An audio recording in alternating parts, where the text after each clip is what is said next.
This is our most important lunch of the year. It brings the people together with people who represent us in the governing process.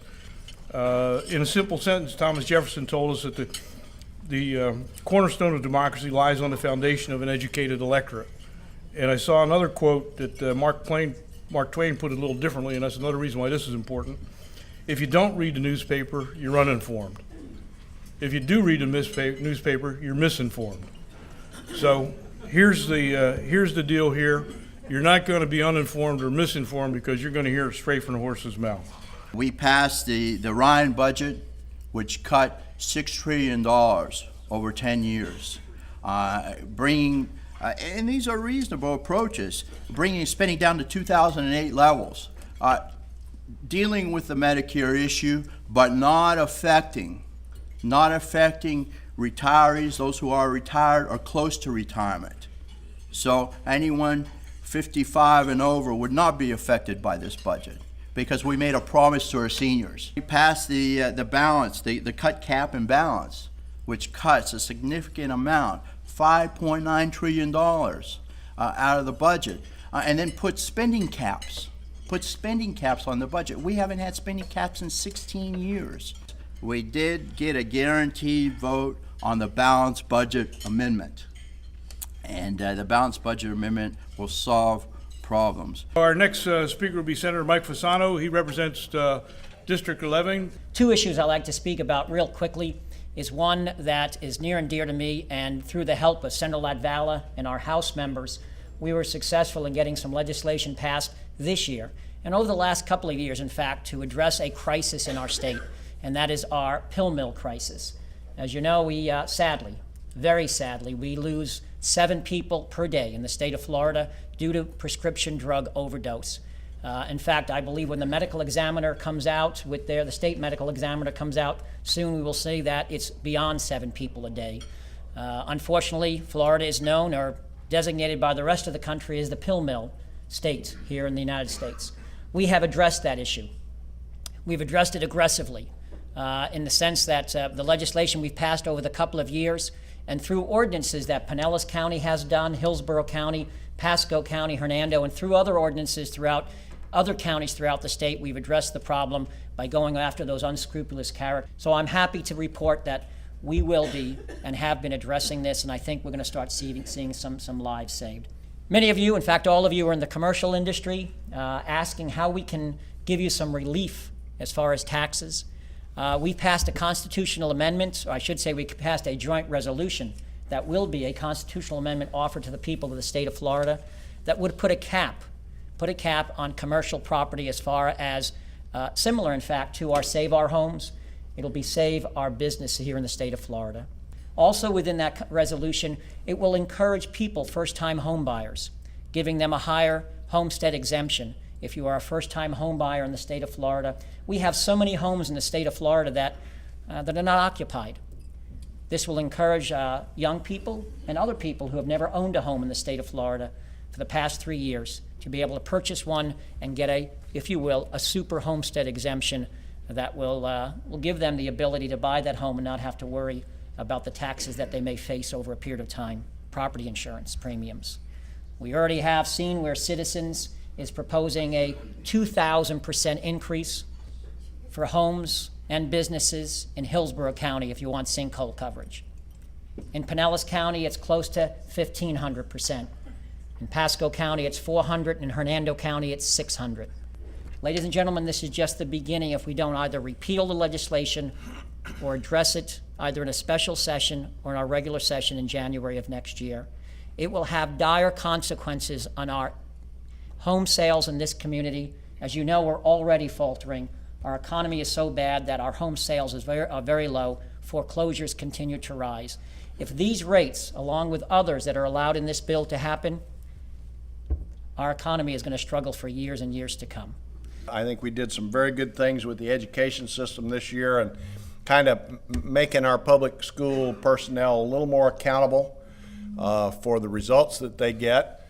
The day of being able to go to work for a public school and be there for your career without actually having to answer to standards and produce a certain level of accomplishment are over.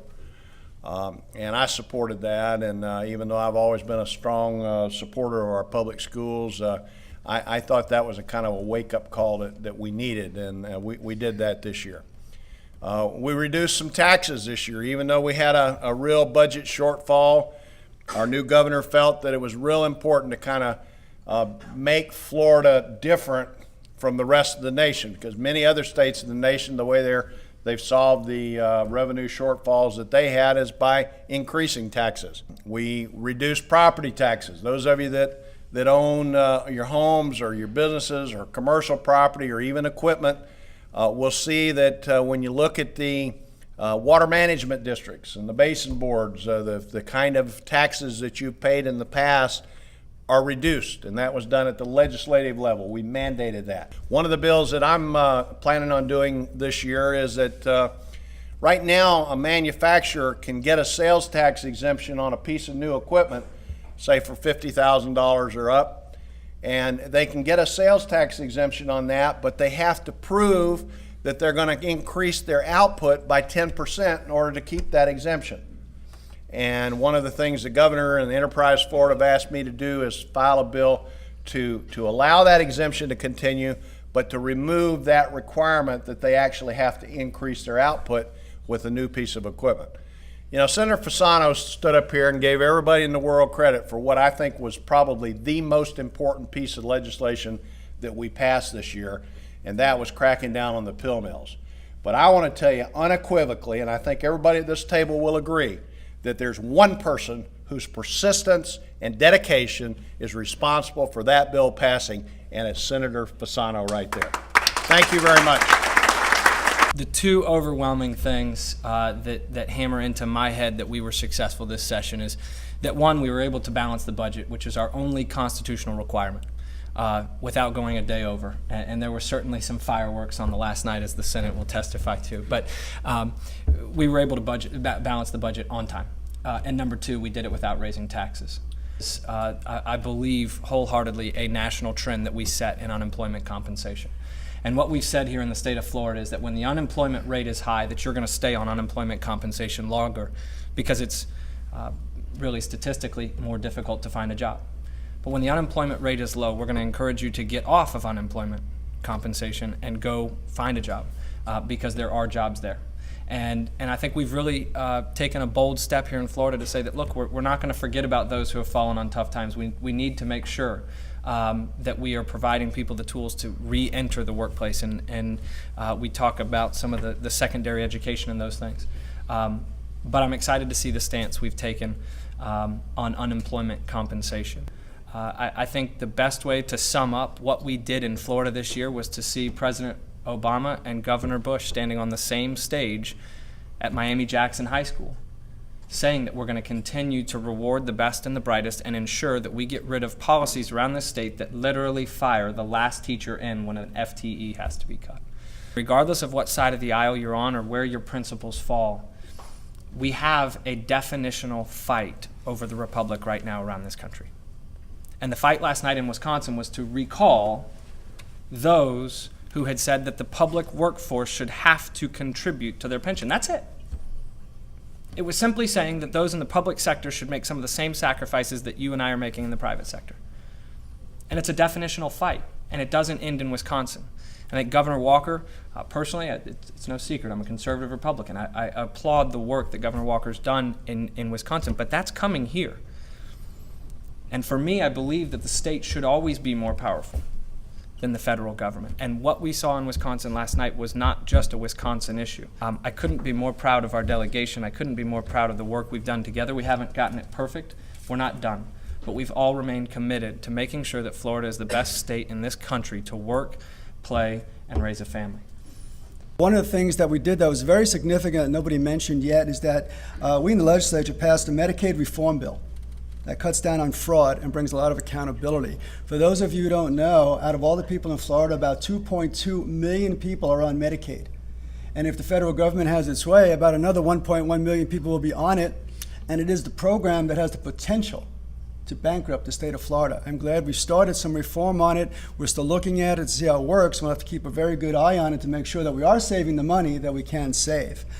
We also passed a bill, and I think that people need to know this, is that if you want government assistance, from now on you have to take a drug test.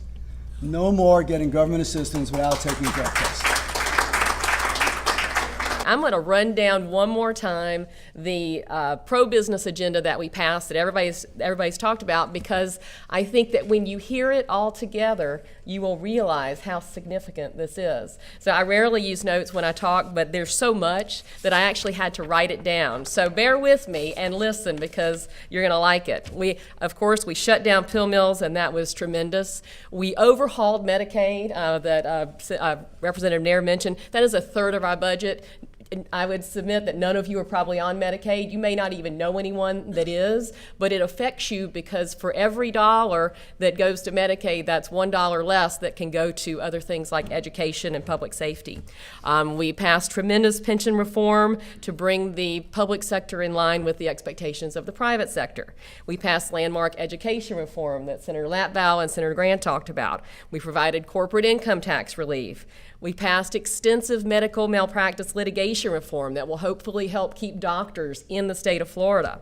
We reformed our unemployment compensation system. We passed port security legislation that hopefully will help our ports become more competitive, and I was privileged to work on that with Senator Latvala. We passed tax credits and incentives for the space industry to help jumpstart the private space industry now that the shuttle program has ceased. We modernized our telecommunications laws. We overhauled an outdated and inefficient growth management system to bring more of the growth management decisions down here to our local level where we truly understand the issues better than folks at DCA. We created a new State Department that's totally focused on economic development. And that is a tremendous step forward because now we have a dedicated source of money to help bring new businesses and new industries into the state of Florida. Again, we're requiring drug testing for welfare recipients. And you are going to see 2 constitutional amendments on the ballot, or proposed amendments on the ballot in November. One, Senator Fasano talked about with property tax caps, and the other is called the SMART cap, which is designed to make government live within its means. In times of prosperity, instead of spending all the money that we collect in taxes, we are going to put a limitation on ourselves and require us to put that money away for a rainy day up to a certain percentage. And over that, guess what? The money's going to come back to all of you. So, I'm rambling a little bit, but I did want to give you that agenda. I probably left some things off, but I think it's pretty darn impressive. So thank you to my colleagues for helping us do that. And thank you for having me here. Thanks.